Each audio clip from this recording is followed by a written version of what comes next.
ഇപ്പോൾ കോൺഗ്രസിൻ്റെ സ്ഥിതി പരമദയനീയമാകുമെന്ന് മനസ്സിലാക്കിക്കൊണ്ട് കെ.സി. വേണുഗോപാലിൻ്റെ നേതൃത്വത്തിൽ ഇന്നിപ്പോൾ തദ്ദേശ സ്വയംഭരണ സ്ഥാപനങ്ങളുടെ തെരഞ്ഞെടുപ്പിൻ്റെ പ്രവർത്തനങ്ങൾക്ക് നേതൃത്വം കൊടുക്കുകയാണ്. കെ.സി. വേണുഗോപാൽ മറ്റ് സംസ്ഥാനങ്ങൾ നേതൃത്വം കൊടുത്ത സ്ഥലത്തൊക്കെ തന്നെ കോൺഗ്രസ് പരാജയപ്പെടുന്ന സ്ഥിതിവിശേഷമാണ് കാണാൻ കഴിയുന്നത്. അതുകൊണ്ട് തന്നെ ഞങ്ങൾക്കൊക്കെ ഒരു ആശ്വാസമാണ്. കോൺഗ്രസ്സിന് കഴിഞ്ഞ വർഷത്തെ പോലെ തന്നെ വലിയ തിരിച്ചടിയായിരിക്കും ഉണ്ടാകാൻ വേണ്ടി പോകുന്നത് എന്നുള്ള കാര്യം. രാഹുൽ മാങ്കൂട്ടത്തെ അവരുടെ സംഘടനയിൽ നിന്ന് പുറത്താക്കാതെ ഇരിക്കുന്നത് കോൺഗ്രസിൻ്റെ രാഷ്ട്രീയ പാപ്പരത്വമാണ്. എല്ലാ കാര്യങ്ങളിലും അഭിപ്രായം പറയുന്ന കോൺഗ്രസ് നേതാക്കന്മാരാരും തന്നെ രാഹുൽ മാങ്കൂട്ടത്തിൻ്റെ കാര്യത്തിൽ വ്യക്തമായ അഭിപ്രായങ്ങൾ പറയുന്നതിന് വേണ്ടി തയ്യാറാവുന്നില്ല.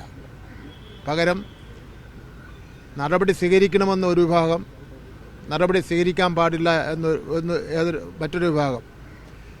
ഇത് പ്രാദേശിക തിരഞ്ഞെടുപ്പിനെ പോലും അവരെ ബാധിച്ചിരിക്കുന്ന സാഹചര്യമാണ് ഉണ്ടായിരിക്കുന്നത്. കഴിഞ്ഞ ദിവസം സോഷ്യൽ മീഡിയയിൽ ഒരു ചിത്രം കണ്ടു. കോൺഗ്രസ്സുകാർ രണ്ട് ഗ്രൂപ്പായി തിരിഞ്ഞ് അടിക്കുന്നു. അതിൻ്റെ നടുക്ക് പിടിച്ചു മാറ്റാൻ വേണ്ടി പ്രതിപക്ഷ നേതാവ് ശ്രീ വി ഡി സതീശൻ നിൽക്കുന്ന ചിത്രമാണ് കണ്ടത്. ഇപ്പോൾ കോൺഗ്രസിൻ്റെ പ്രാദേശികമായിട്ടുള്ള പ്രവർത്തക യോഗങ്ങൾ പോലും രാഹുൽ മാങ്കൂട്ടത്തിൻ്റെ വിഷയത്തിൻ്റെ അടിസ്ഥാനത്തിൽ വിളിച്ചു ചേർക്കുവാൻ കഴിയാത്ത നിലയിൽ സംഘടന അധംപതിച്ചിരിക്കുകയാണ്. ഇപ്പോൾ കോൺഗ്രസിൻ്റെ സ്ഥിതി പരമദയനീയമാകുമെന്ന് മനസ്സിലാക്കിക്കൊണ്ട് കെ.സി. വേണുഗോപാലിൻ്റെ നേതൃത്വത്തിൽ ഇന്നിപ്പോൾ തദ്ദേശ സ്വയംഭരണ സ്ഥാപനങ്ങളുടെ തെരഞ്ഞെടുപ്പിൻ്റെ പ്രവർത്തനങ്ങൾക്ക് നേതൃത്വം കൊടുക്കുകയാണ്. കെ.സി. വേണുഗോപാൽ മറ്റ് സംസ്ഥാനങ്ങൾ നേതൃത്വം കൊടുത്ത സ്ഥലത്തൊക്കെ തന്നെ കോൺഗ്രസ് പരാജയപ്പെടുന്ന സ്ഥിതിവിശേഷമാണ് കാണാൻ കഴിയുന്നത്. അതുകൊണ്ട് തന്നെ ഞങ്ങൾക്കൊക്കെ ഒരു ആശ്വാസമാണ്.